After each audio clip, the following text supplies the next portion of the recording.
با سلام. همینطور که میدونید در طی هفته‌های گذشته بیماری کووید 19 یا عفونت ویروسی کرونا در کشور ما و اقصا نقاط دنیا گسترش پیدا کرده.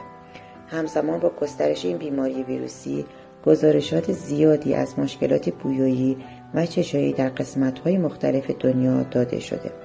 افرادی که بویایی رو به صورت کامل از دست دادن یا حس بویایی در اونها ضعیف شده یا توانایی در تشخیص مزه‌ها مختل شده است.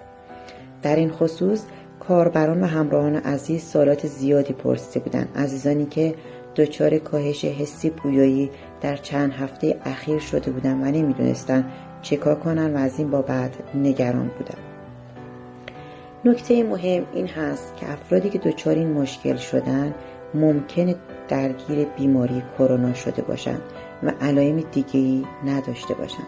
وقتی این افراد در جامعه و داخل خانواده حضور پیدا می‌کنند، ویروس رو به راحتی به دیگران منتقل می‌کنند.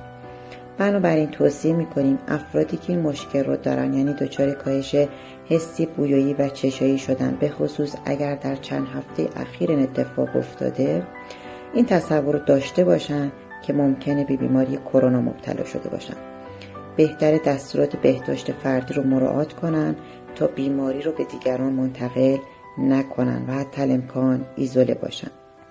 اگه این افراد به غیر از مشکل بویایی مشکل دیگه‌ای ندارن، یعنی دچار تب، سرفه و یا تنگی نفس نیستن، جای هیچ گونه نگرانی نیست.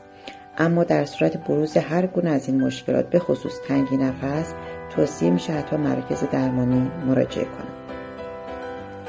اغلب موارد بیمارانی که این مشکل رو داشتن با گذشت زمان شدت کاهش بویایی در اونها کمتر شده و یا بهتر شدن. شستشوی بینی با محلول آب نمک در این بیماران توصیه میشه.